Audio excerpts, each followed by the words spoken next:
Okay, we got some people saying that it is over with for Young Thug. But I beg to differ, right? This is a guy who put on a dress, put on a wig, lipstick, fingernail polish. He did what the so-called elites wanted him to do, right? Which helped catapult his career. You know, that's a trend for most of the dudes in the entertainment field. You know, if they're trying to get ahead without so much struggle, you gotta do what these folks tell you to do, which is put on a dress, wig, lipstick, and fingernail polish.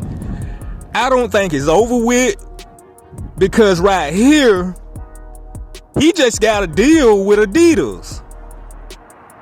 So right there alone, let you know it's not over, because if it was over, wouldn't nobody be rocking with him. Not Adidas, not Nike, not Universal, not Capitol Records.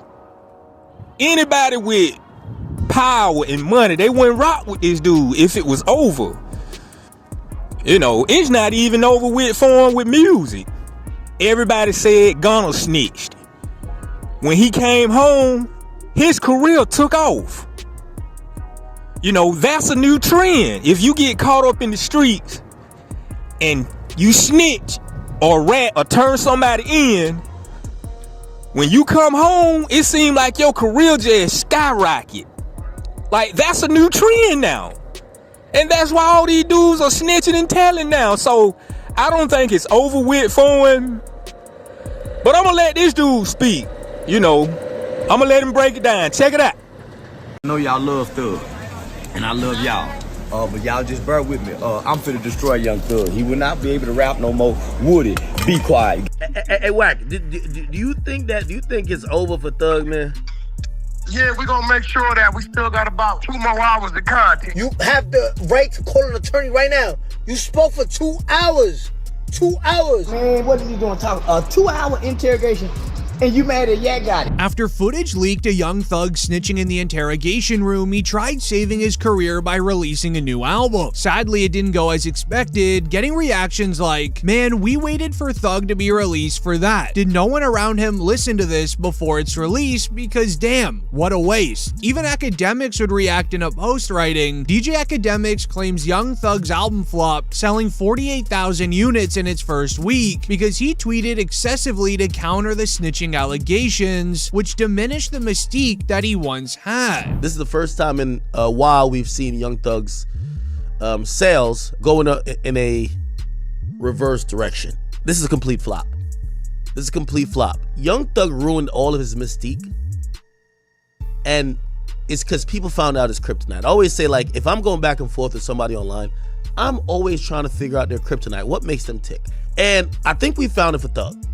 It was questioning his street credibility or these snitch allegations. Young Thug has been acting out of character ever since he got out of jail. Ever since people started accusing him of doing such things, and ever since people are looking at like the narrative of him saying all these other people are rats, people are looking at it like some hypocrisy stuff, he's been damn near spiraling. However, the release of Thug's album created one massive issue, resulting in the downfall of Young Thug. The news would write, "The state of Georgia has filed a motion to revoke Young Thug's probation and send him back to jail," resulting in a viral tweet reading, "Benzino calls out the system for leaking Thug's private jail calls, saying that it was designed to bait him in while on probation. He believes the government purposely leaked them without watermarks to sway the public's opinion." What I'm more surprised at and more kind of pissed off at is how the is this even constitutional that a prison, which is part of the system, right, can leak private phone calls? I don't, that it blows me. How can that happen? Now, they're saying, well, who leaked them? Somebody had to get money for them. Nah, because there's no watermark on them. If TMZ bought them, you can best believe TMZ's watermark will be all over that. There's no watermark.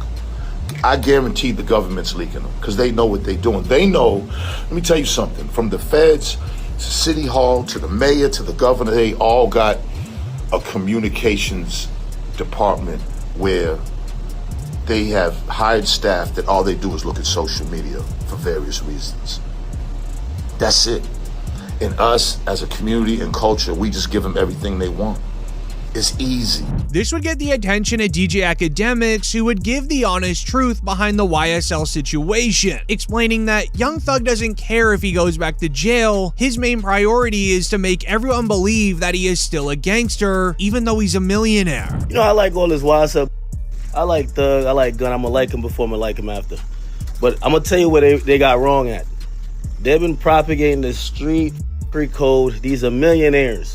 Millionaires made it from the bottom, but they're obsessed with trying to portray the image that they're the realest street ever. I just seen Woody put up a post. He says, "No, I'm not okay." Huh? Since when is street is sounded like little white girls Karen? Everybody in that situation need therapy, and the reality why they all need therapy is because they made it. When YSL was known by you and me, YSL was lit. It's popping. But they weren't happy with all the money and all. They still want to propagate the same. Then as soon as Johnny Law come, they don't want to do it no more. They start thinking about their mamas, their sisters, their kids. Never seen something like that. It's the first time I've seen gangsters need therapy.